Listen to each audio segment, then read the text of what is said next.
Good morning, everyone. Welcome to Conversations with Anasa. So let's start with meditation. Okay, so take your attention inside. And we'll do the 4-part meditation, the 4-part Om sound again. So the first part is the Ah, which is in the pelvis, which opens that energy center. And then the second part is the Oo, which comes from the heart and opens the heart center. And then the third part is the which has some vibrational quality to it that opens up your third eye. And then the fourth part is that which is beyond, which goes out the top of your head. And that's enough for now.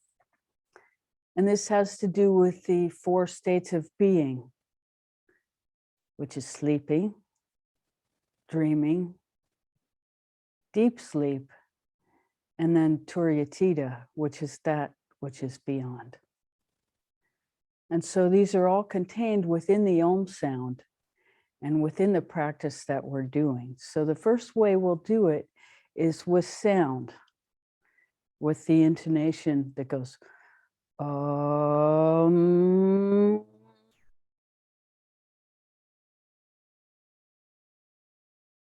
That'll be the first way. Then the second way we'll do it is with the whisper, where you go deeper and deeper. With each one of these, you go as deeply as you can into your internal energetic mechanism. But with the whisper, it's a really felt experience. It's a sensory experience.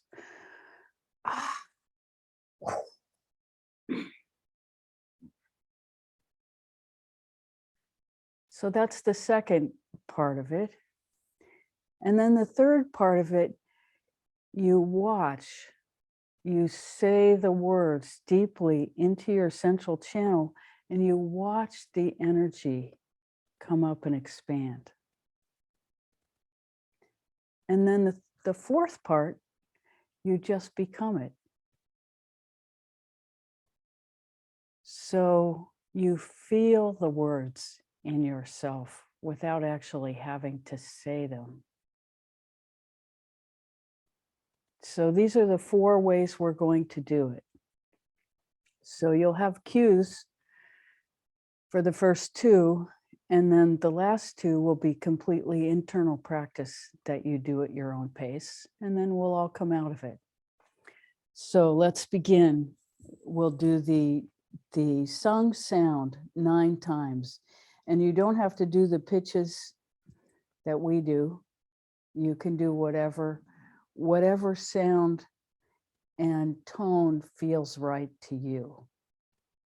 But it's important that it be rising and that the feeling is this rising up within you. Okay, let's begin. Om.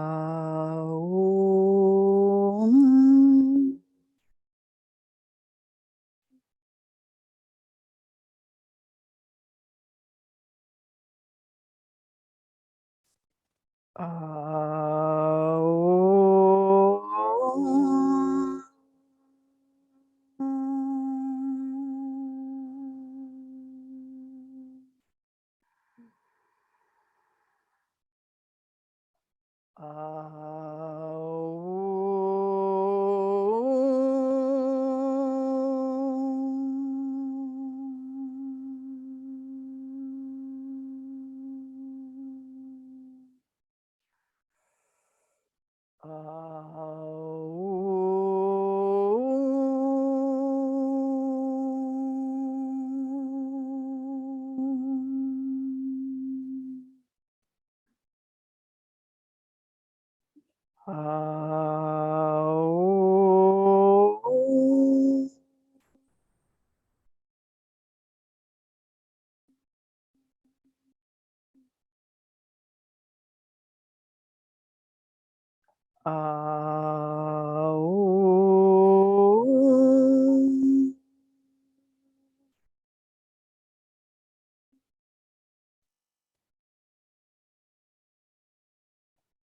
Aum.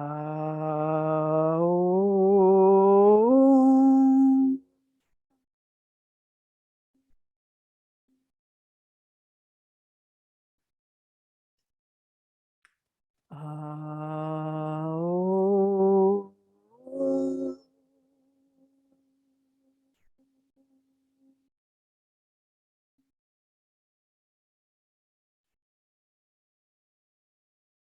Aum.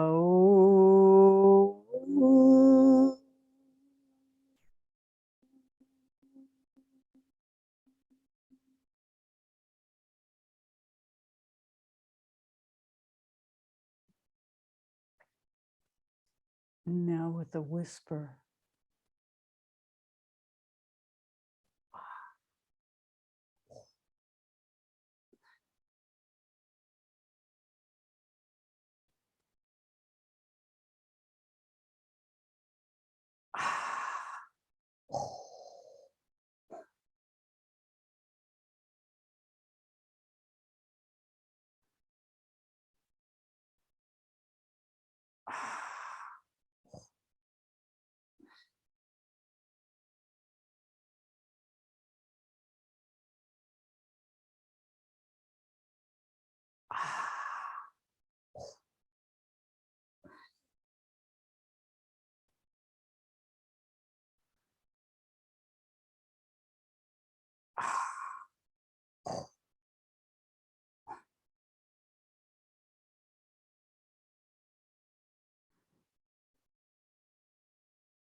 And now completely internally, watch your energy rise up as you say the sounds inside your central channel.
And now watch the sounds say themselves inside your central channel and merge with the energy.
Now keeping your attention inside, holding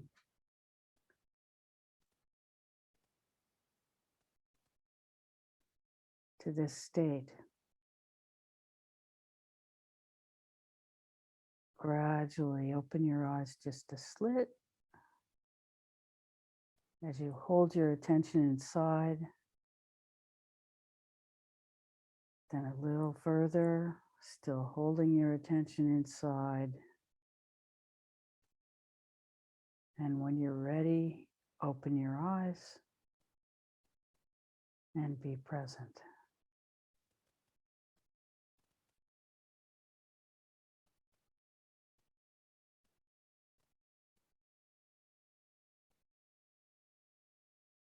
Good morning. So happy to see you all. How may we serve this morning? Yes, Nancy, go ahead and unmute yourself. Hi. Hi, so happy to see you in this beautiful bolt of sunlight. Yes. My computer is right in the sun. Yes, it suits you. So interesting that is the first thing you said, because my question was going to be, my question is, can you talk about the sun and its power over our spiritual life?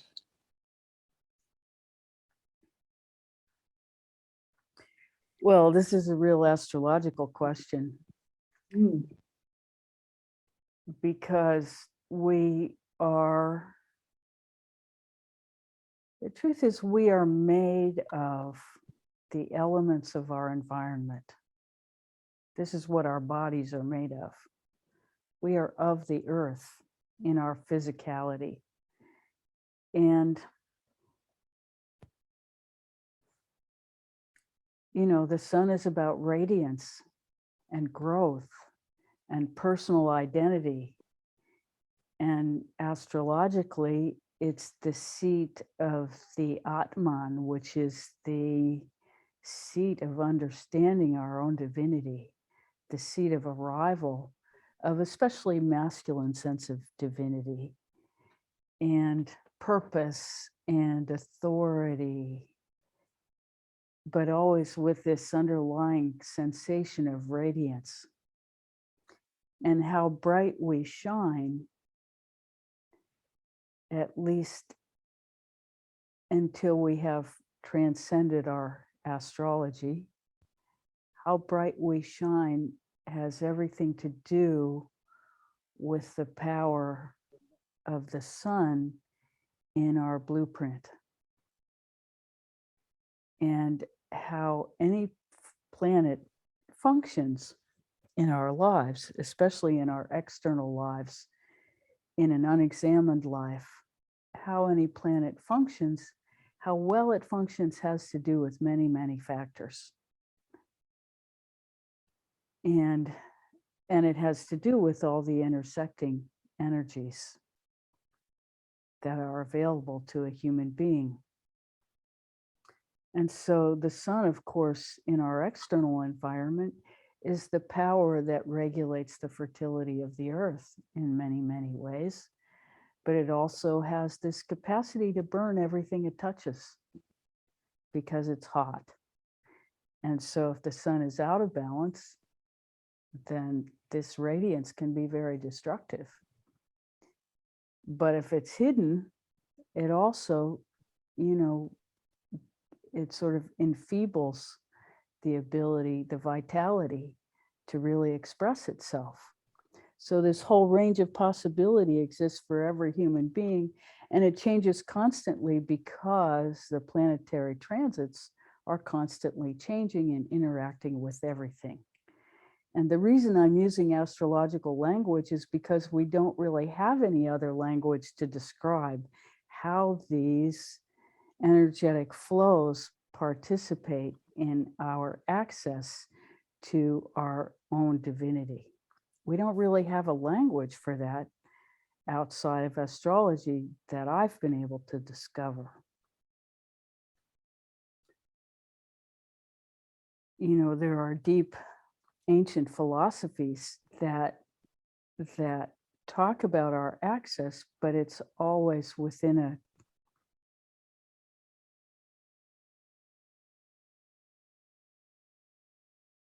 we're running out of language, which is one of our biggest problems in communicating with humanity, is that because human language is three-dimensional and does not really encompass anything beyond linear thinking. It can point to it, but it can't really, our language can't allow us or encourage us participation in anything beyond the linear, because our language is reductionistic. Every word that we create has to do with creating a limitation around a certain energetic expression in our shared reality, that we give language to limit that reality so that we can begin to experience what we are communicating about with each other. But to get into the realm of true communication, true human intimacy, true human beingness, one ends up in a more telepathic environment, a more empathic environment, where we're actually subjects rather than objects. And so we go into the subjective reality and we lose our language, because it doesn't, subjective reality becomes unlimited, unbounded, the closer we get to the experience of ourselves as divine beings. And so this is the realm of the energy itself that we are cultivating, so that we can begin to experience ourselves beyond three-dimensional language, which it dumbs down our capacity to communicate in subjective reality, our access to real subjective reality, which is where our communication and participation in the field of our own divinity begins. So it's beyond language that we even enter into this experience of that which is beyond. And it's not that we don't have access, it's that we are taught by the matrix of belief that we're handed by our peers and elders when we arrive. We are taught that the only things that are important to us are the external feedback that we get from our environment that creates our value for ourselves, our value for ourselves in the marketplace that is reflected to us in the rewards and punishment system that we are forced to participate in as we engage our external reality. And we're taught that that external reality is where our value is to be found. And so all of us get stuck on this hamsterish treadmill of cultivating feedback from our external reality in every dimension of our lives. Our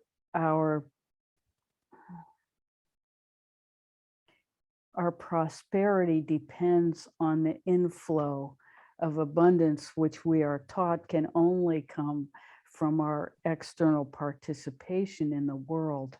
And that recognition creates back the prosperity, the abundance that allows us to participate.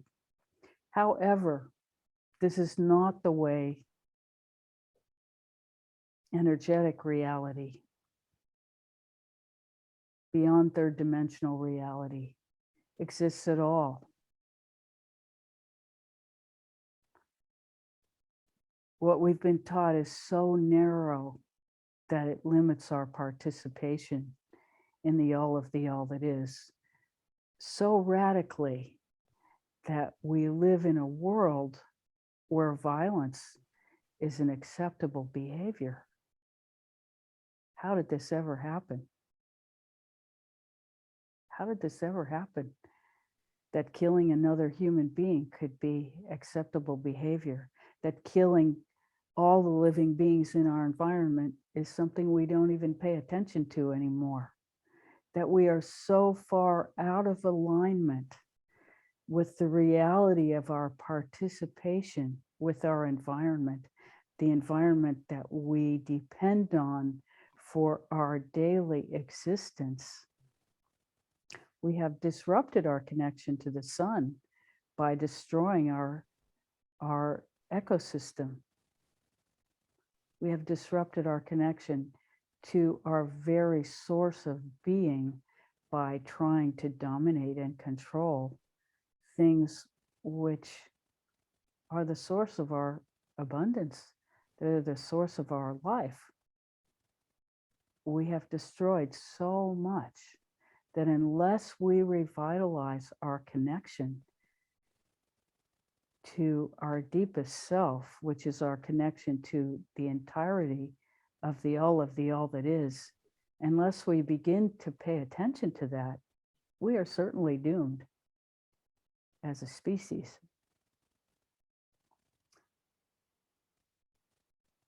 That said, we always have access. We need only turn our attention inside. It's as simple as what we did in the very few minutes that we spent paying attention internally. It's as simple as cultivating that experience to begin to experience our connection to the all that is, which is the connection to everything that is alive in our beingness, which is no different from the source energy of everything else that is living. And we are all connected in living being, in living beingness. And when one feels that connection and is absorbed into it, it becomes impossible to treat anything living less than oneself. Because we are all part of the one. There is no other. So any feeling of self-condemnation that we carry, we are condemning any feeling related to that in our environment. And as a species, we have chosen to ride that wave of dominance and rejection of anything we perceive as threatening. And so, our healthcare, what we call healthcare, our disease management system, is really about perceiving that which is not, it's perceiving attack from the process of biological evolution. We are made of bacteria. But somewhere in our disease management system, a decision was made that certain kinds of bacteria are an enemy, and so they have to be killed.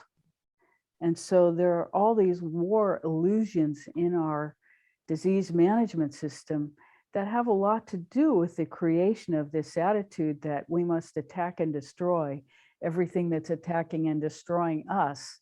And so we have this medical system that's based on, bigger drugs for bigger bugs, for bigger drugs, for bigger bugs, for bigger drugs. And guess who wins?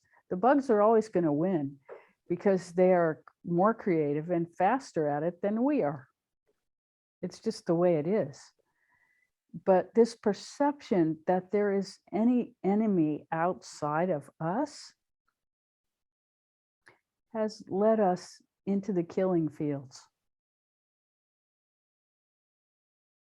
And so we need to back up, back up, back up, back up, and see that true personal harmony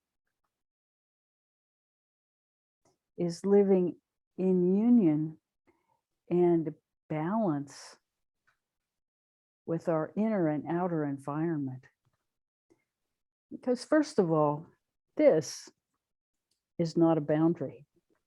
It's porous. If you look at your skin, you will notice that there are holes everywhere called pores.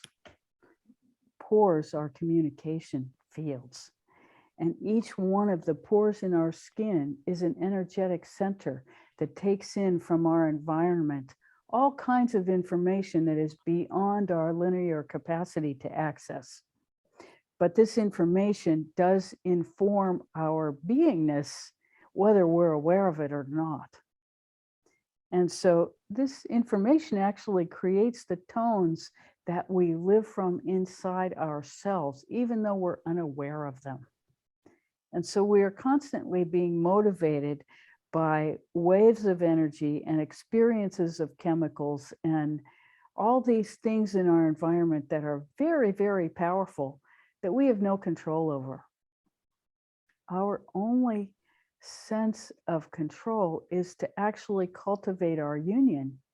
And from the perspective of our union with the deepest part of ourselves, which is the access point to our own divinity, which is the access point to a kind of logic of love that informs us about how to participate from our internal awareness in this field in a state of balance and harmony.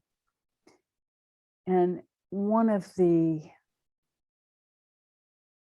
the whole New Age thing of abundance practices, this can become available as we become more and more aligned within ourselves. But that's certainly not the point, although without a certain amount of abundance, the idea that poverty and spirituality belong together is a huge mistake.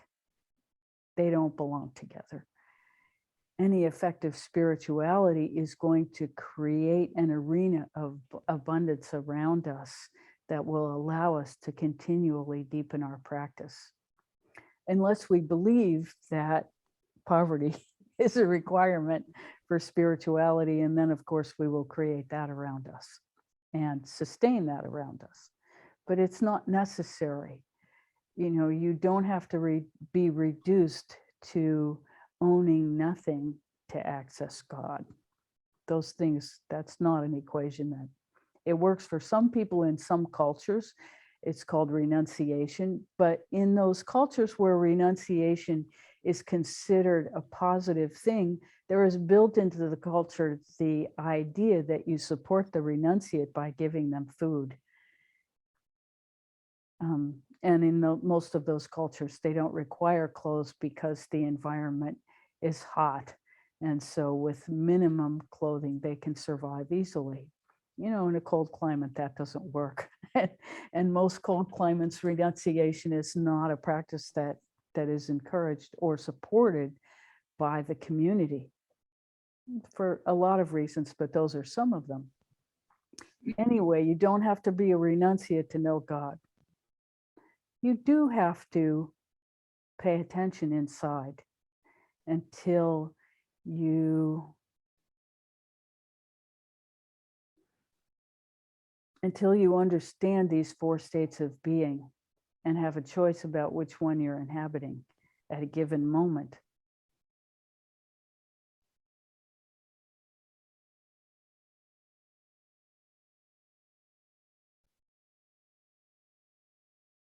And we'll say there is no such thing as enlightenment because there is always more. There is no arrival point. There are beings in our history who have clearly transcended more than the average. And they are beacons, but they're not the limitation. Every human being has the capacity for deeper and deeper, higher and finer connection to the all of the all it is. Every human being. And interestingly enough, in Rebecca's experience, you know, many of the people who are considered to be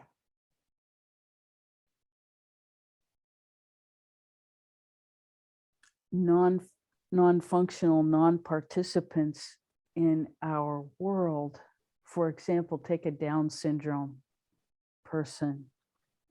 Many of these people have their hearts locked open, and so much is to be learned from their access to source, which is unlimited and demonstrated just in being in their presence.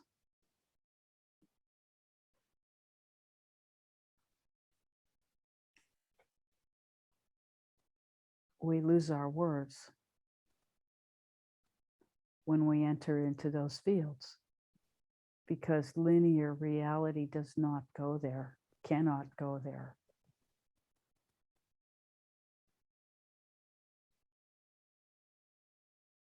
So our insistence on linear reality being the only measurement of participation in culture is a big problem. It's a big limitation. So our communication exists to help humanity, the human collective, begin to expand beyond this 3rd dimensional reality into an awareness that has as its fundamental frequency that which is beyond the linear. And once we come into a perceptual allowing that engages this nonlinear beingness, then meditation becomes active rather than passive, because we are participating in something beyond our normal 3-dimensional, normal we put in quotes, because it's really the reduction of ourselves into a mud puddle of confusion. That's what linear reality is for most people.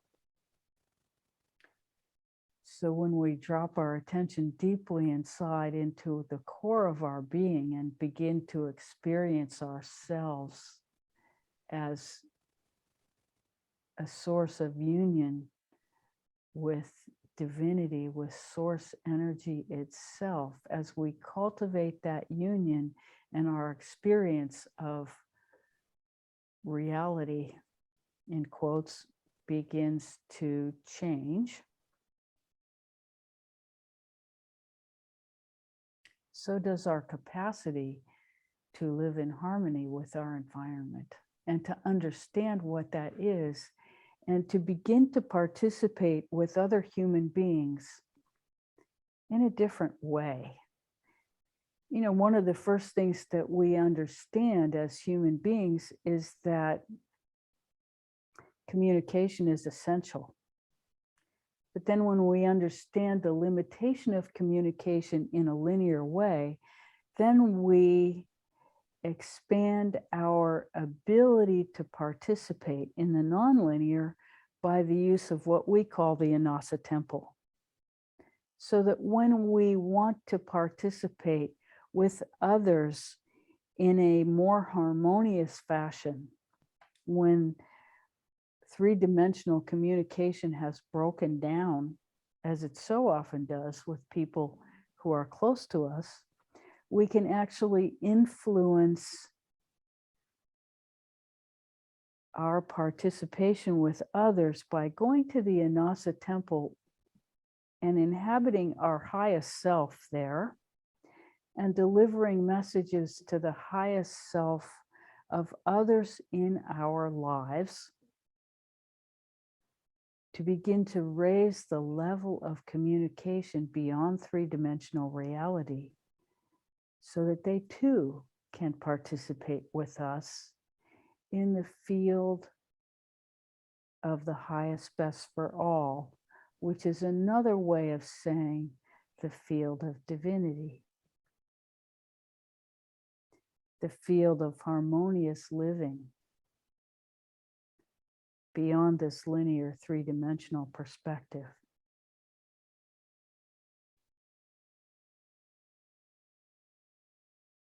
So we sort of went away from the sun, Nancy, but thank you so much for your question. Was that an answer?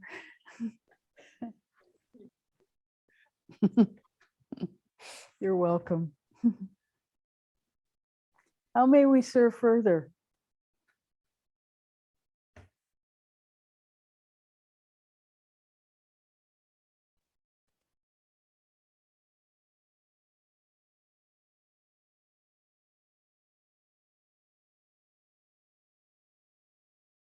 So we encourage Rebecca to study astrology because we knew it would give her access to a language, to a time in human existence when three-dimensional language was not the only method of communication, where understanding of the stars from an intuitive perspective, the stars, the planets, and Rebecca intuited that Vedic astrology was the way to go, not knowing anything about astrology, but it turns out that in Vedic astrology, there is the use of the field of the stars beyond the planets, the understanding of the field of the stars and its interaction with the moon every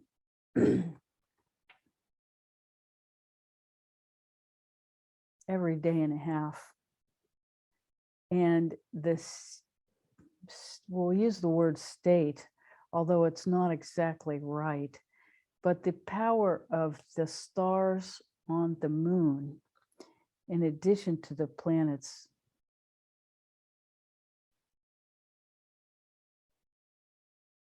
understanding that adds another dimensional reality to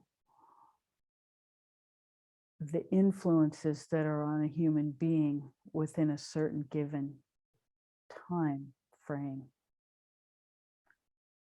And so this is a language from the ancients that is still relevant, although from a three-dimensional perspective, it's nonsense, which is the way we are taught that anything subjective is unreliable because it changes, and therefore not a viable source of information. So anything that doesn't change, we know is dead. Look around your environment. Whatever doesn't change has no life. So if we limit ourselves and our perception of reality to three-dimensional reality, if we require that we only participate in that which doesn't change and which is quantifiable as it does change and controllable because it's quantifiable, we're living in a very narrow reality. We have limited our participation to language. And that which is alive inside of us changes moment to moment. So as we participate more in this life, we can expect more change, not less. And one thing that we know from experiencing it over and over and over is that when you are connected to ultimate reality, any change that occurs within you, even though it may feel like it's a complete downgrade, it always ends up being an upgrade in our understanding. It may not be an upgrade in our social hierarchical participation of external reality. But you never know about that. And that's beyond each of our pay grades. Really, the only thing that's important to a growing human being spiritually is our connection to our own divinity and our commitment to the cultivation of that participation within ourselves, which will enable us to have access to an ever expanding awareness that is the most interesting, exciting, and or beyond language. This participation is, there's no finer thing available to a human being. There's nothing of greater value. And it informs us about the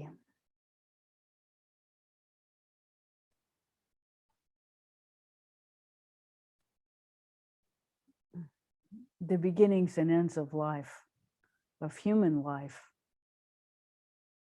in a way that allows us to transcend any fear.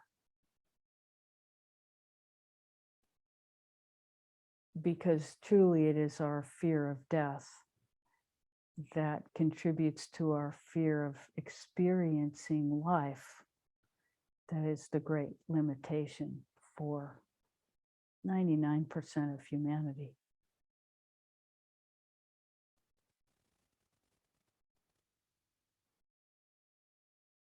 And participation in this field of awareness allows us to understand that the transience of this is a part of it all and to be celebrated. None of us in the big picture would want to be immortal.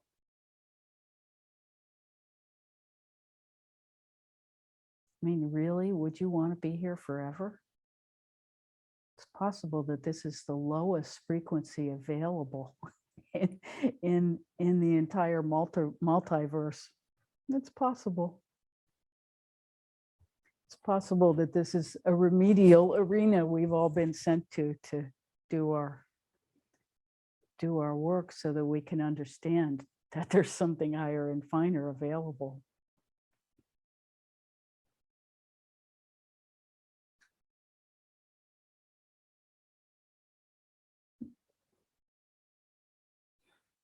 We're not sure that answered the question. We've completely lost it again. How may we serve further? Please tell us if we went on a tangent that didn't go anywhere near what you were asking. Yes, Charles, how may we? So there's a lot of gray hair in this group, and there's a lot of gray hair among my friend groups and my various book groups and this and that. And yet there's a certain hunger for deep interactions with younger people. And I have grown kids in their 30s, and I get along wonderfully with them. But as I go through life, I just don't find myself connecting with the young in a deep and satisfying way.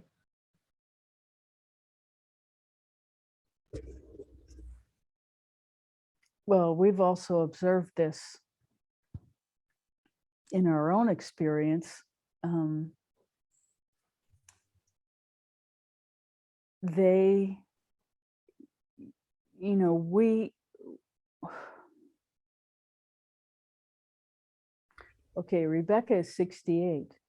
So we're all sort of, everybody on this call, you know, in a 20-degree range of that. I mean, 20-year range of that. And technology for those born after us is a fact of their life. And so technology is a completely different layer of reality than most of us participate in most of our day. And so there is an understanding of life that is completely parallel, although parallel is not the right word, but it's not the same. It's a different dimension of reality that people 15 years younger than we are born into, and their education is a lot more by peers than by elders. And so this is one of the reasons that we're feeling isolated, is that we don't have access to that dimension of reality because, first of all, our reality, we've learned, goes here and here some, but they all start out with a reality that is a screen. And so their energy is in this screen. They don't even live in their bodies. They're in the screen. And they have no differentiation between the body and the screen. And so this is a fundamental difference in energetic constitution that has come about. And this is part of the reason that we can't communicate, because the power of their communication is all in this realm of screens. And so their beingness that's possible from actually living inside their bodies is very different from ours. Most of us grew up in nature. Most of us were told to go outside. If we had a free day, we were told to go outside and come back in time for dinner. and we could sort of do whatever we wanted for lunch, come in the house, get whatever we wanted and leave. And we didn't really have to report to anyone. And our lives were integrally related with nature. Most of us had that experience as children. Children now are completely regulated. From the minute they wake up until the minute they go to sleep, they are completely supervised, regulated, and controlled. And when we don't have the bandwidth to be in that, to be with them, they are on screens. Their attention is all outside. And so they haven't had this experience. And, you know, this is probably a lot of what has contributed to our separation from our soul, which is growing ever more. There's a bigger and bigger rift. And it may have a lot to do with screens, which doesn't mean we're against screens. It's just the reality of what is. And those of us who didn't grow up that way, it's kind of a leap to force ourselves into this mechanistic way of being, because we are naturally grounded in our union with nature, because that's where our childhood was spent. So we welcome the question. It's really, really, we haven't spoken on this before. And it's a critical part of understanding what's happening with the human collective.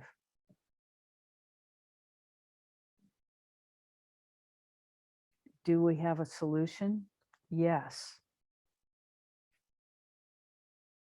It's imperative that we go into the Inasa temple and speak to those younger than us and begin to create a channel of communication that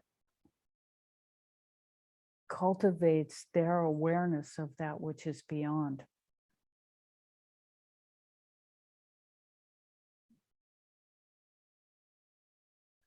Because without this awareness, and we may be the generation that takes it with us, without this awareness of what is beyond, the mechanistic side, the three-dimensional rulership may win. It's certainly what's driving us to extinction, this lack of communication with our own source, this lack of respect for life itself. When you spend, 3 hours on a computer screen killing anything that moves, cultivating resources, reflexes that kill anything that moves, it's very hard to find harmony in oneself.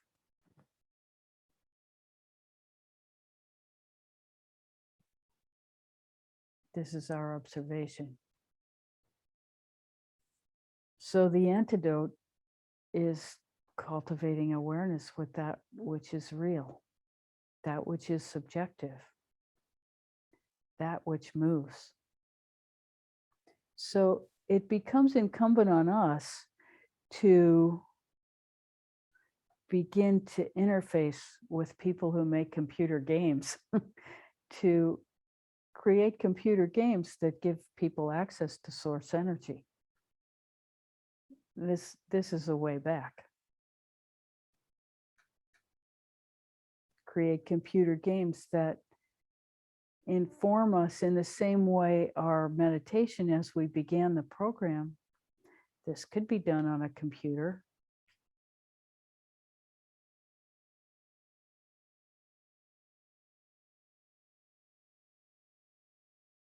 the very fact that we are in communication on this Zoom call and you are able to experience the energy of divinity coming from us to you means that this way of communication is viable for spirituality. We love this question because it has created a spark of creativity in us to see the possibility of the solution. And for everyone on this call to see that possibility and use our communal resources to begin to cultivate something that participates, that is viable, to begin to educate those younger who need access to source. We all need access to source. Our fundamental embracing of every day as a human collective needs to be based in access to source. This is the only way back, the only way back, the only way forward, the only way in to our source, to our connection, to our union with divinity, so we can all embrace the divinity that we are and live from that. This is really the purpose of humanity, is to cultivate this evolution so we are living from love rather than from killing. It's all simple. There's nothing complicated about any of it. It's really, really simple.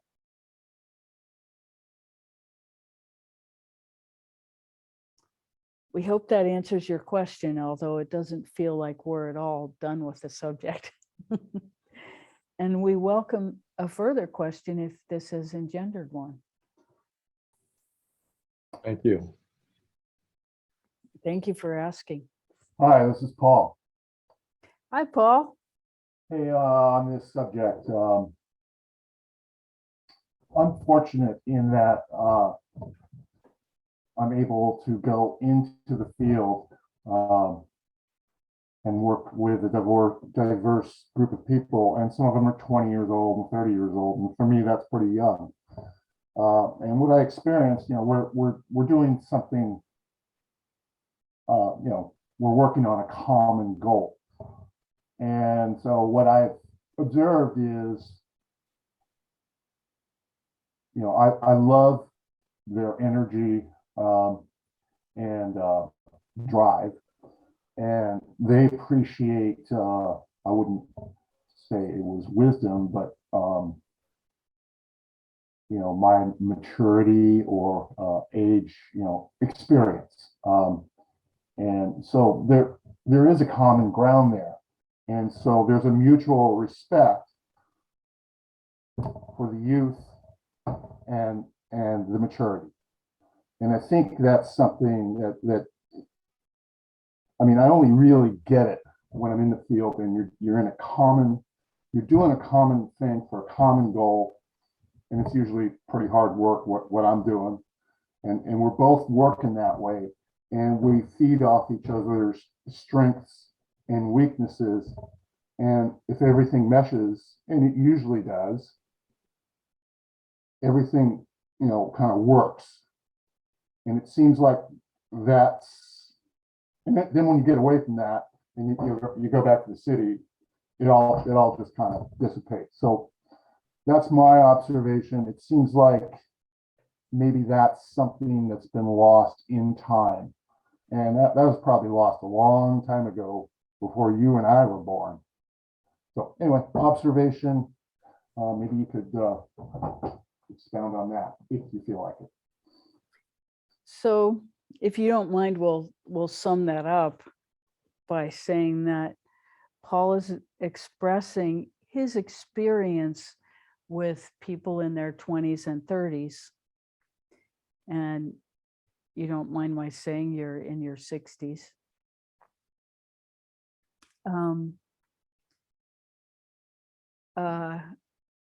And that the commonality of community, the feeling of communal purpose is what allows for communication and respect in both directions.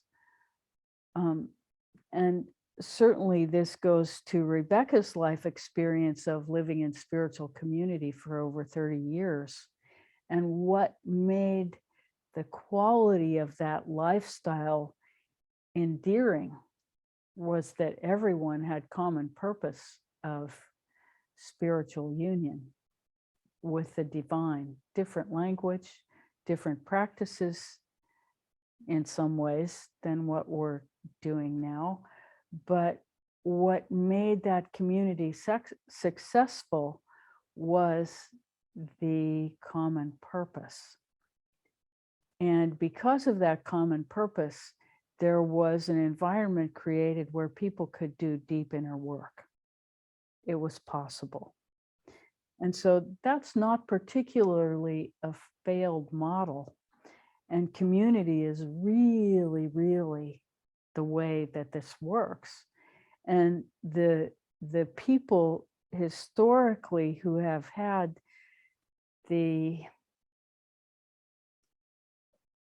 foundational community, which, as you know, if you look at India over time and the value of the extended family, the culture that allowed the misfits to have a way to cultivate their spirituality with renunciation that was respected, at least for men. There's very little talk about what happens to female renunciates in that culture. If there's a place beyond the feminine monastic life for the renunciate, because even in India, most of the renunciates are male that we know about. There certainly is a place for the feminine. Anyway, that's a different discussion. But yes, there is value in community. There's value in understanding why people would want to be an extended family. And of course, COVID has made extended family really treacherous.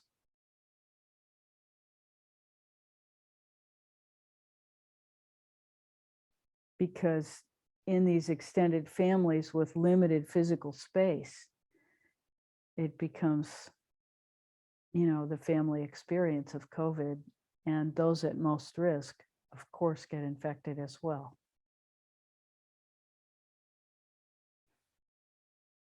So we're just saying what is, and for some reason it's all coming out kind of dark today. It's not really a dark day. There's beautiful sun out there. Nancy's wearing it. and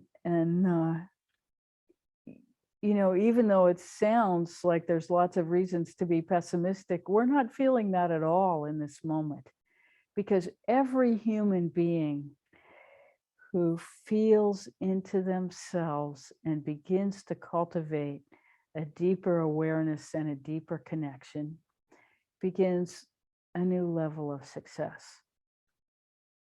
And this is happening all around us. We're seeing it in our media of all places. You know, it's not what's celebrated. The day it's celebrated in media, we will know that there is some level of real success. But still, the world is only interested in bad news. And so we're surrounded by it. But at some point, that has to shift. And the way it will shift is as we shift our own internal reality. What happens is that people around us become attracted to this reality, and it just grows and grows and grows because it is the source of life itself. And as we commit ourselves more and more to the awareness and the expansion of that awareness, people become attracted to us. It's just natural. And we're not speaking just about Rebecca. We're speaking about all of you. This is our nature. And as we become it, we attract those around us to want to experience what that feeling is. Because everybody, if you ask them, why do you want that? Well, why do you want that? Well, why do you want that? Every person that you have that conversation with, in the end will say, because it will make me happy. This is the goal of every human being. And the fulfillment of that goal can only truly, lastingly, profoundly happen when we're connected to our own divinity. That is the source of happiness and well-being. So we are still optimistic because that is the fundamental drive for every human being.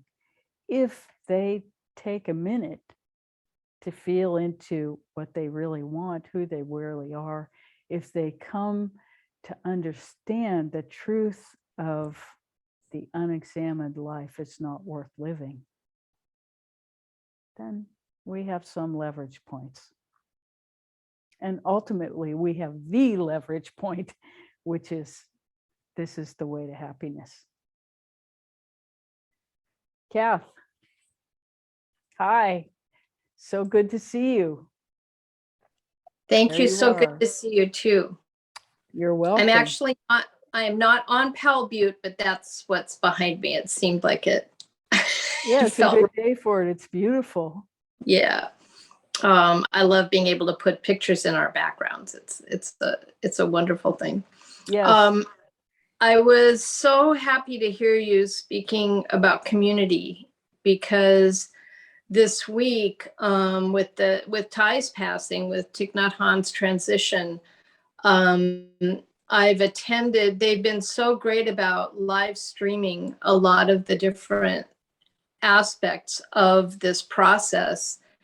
And what's so apparent is, I mean, Sangha means community. It's a spiritual community, and how deep and spread around the world is his Sangha. And he intentionally, my understanding is, he didn't even name a successor, because his feeling was the successor to this is the Sangha.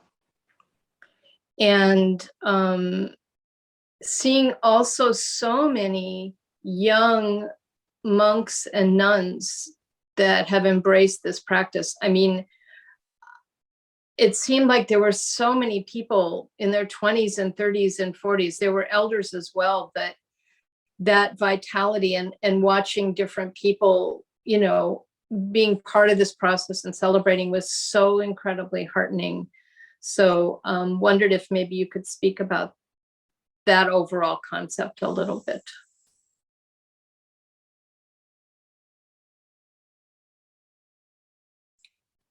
Well, interestingly, how we're going to speak about it is that when our observation over time of the human collective is that when a movement like this comes through, it very often gets co-opted when it reaches a certain size.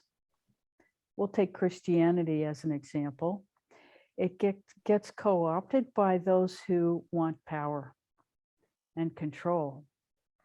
And so what happens is, when a person like this dies, there is an attempt to codify the teaching. And in that codifying of the teaching, it becomes written word, which is three-dimensional, and there is always a control system, like the Ten Commandments or the Nicene Creed, or, these things come in and they limit it to third-dimensional reality again. So that which is the expression of creativity, which creates this huge community, which creates the potential for big change, always attracts the control forces once the particular leader has gone on. If there is no no lineage. That's what happens. So this is just a warning and, you know, an opportunity to engage your own awareness and watch what happens.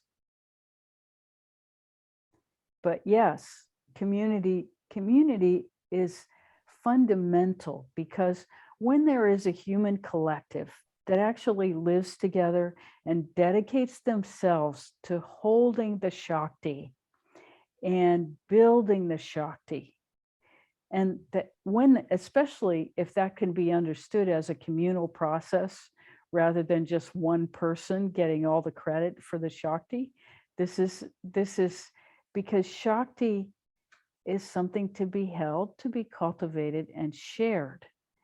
And if the resource is considered to only come from one person, then the sense of community and human collective is lost. It is the responsibility of the community to build and hold the Shakti, and the place of the guru is the connection to the highest and the obligation to connect everyone connected to their highest and the awareness of their highest, and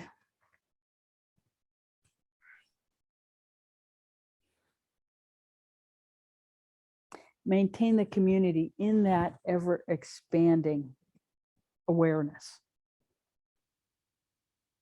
Now, every spiritual teacher is limited by their humanity.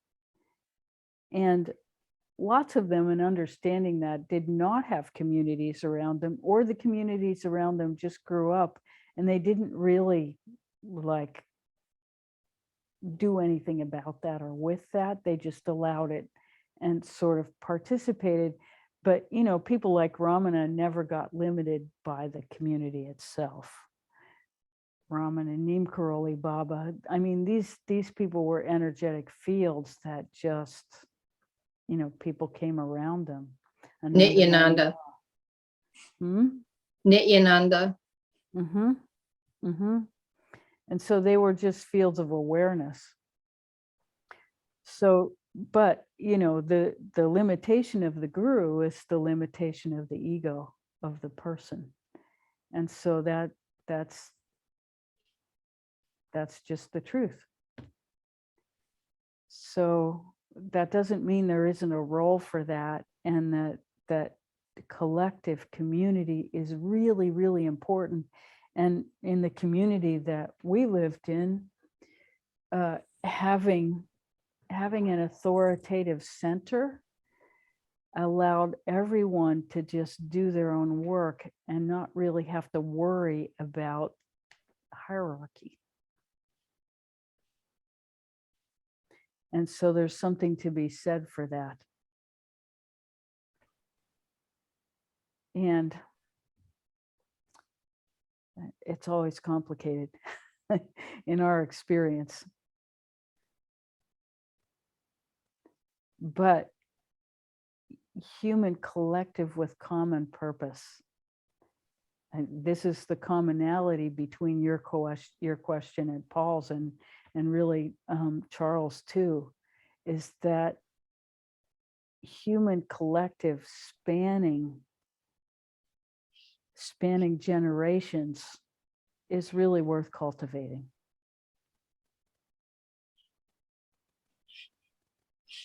And, you know, maybe we can do it on Zoom. We open the invitation to younger people to come to this program.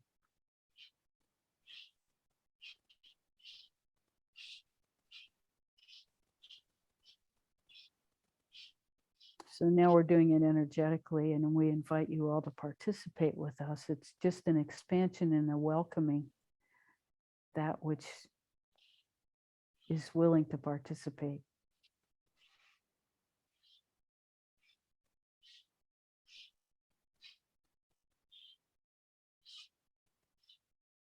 So this is a tricky thing, lineage and what to do with it. Because if you look at the human collective, every single religion that has come has at some point been used to control people and, limited as the true founders are no longer present.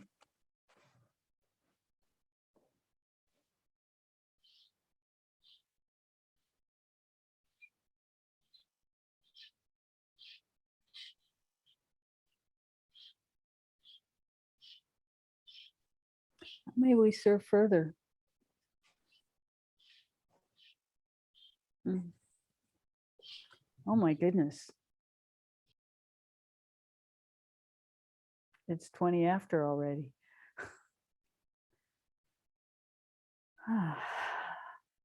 Well, meditation is really the purpose of our communication, and gifting you awareness, which many of you already have, gifting you awareness and the cultivation of more. This is our purpose in being here. And also empowering you.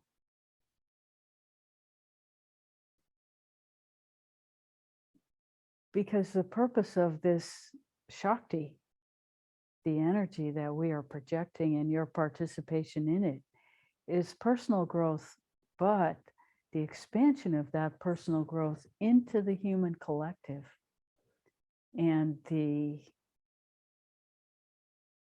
manifestation of our expansion is the attraction of those who wish to participate. And so each of us is a beacon of that light with our Shakti to cultivate and expand our own participation in union with the whole.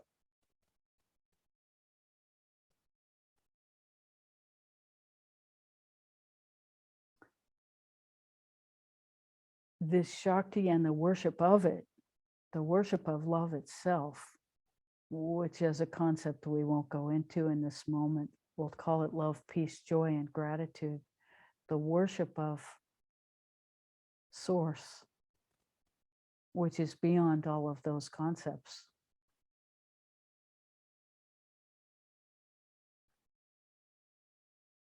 Is what union is about. So without further words, let's go into it. And what we will do at this point is broadcast energetically, and we invite you to participate in whatever way works for you. We do encourage use of the Om sound because it's the easiest way to access this rising energy within yourself. And so do that in whichever way you would like to participate. We also encourage eyes open absorption of this Shakti that comes through us, but we recognize that that's not the way for everyone. So however you wish to participate with this energy that we are broadcasting, feel free, and we'll begin.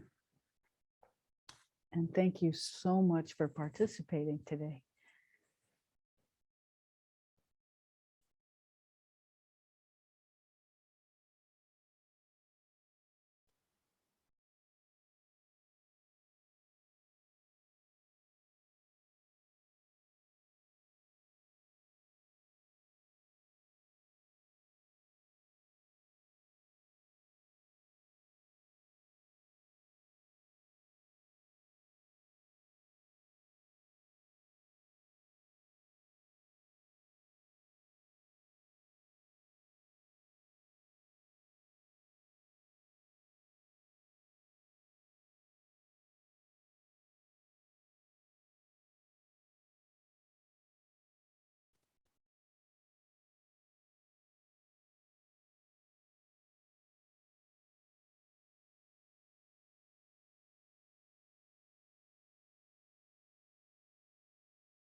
Thank you so much for coming today. How beautiful to be with you. Thank you.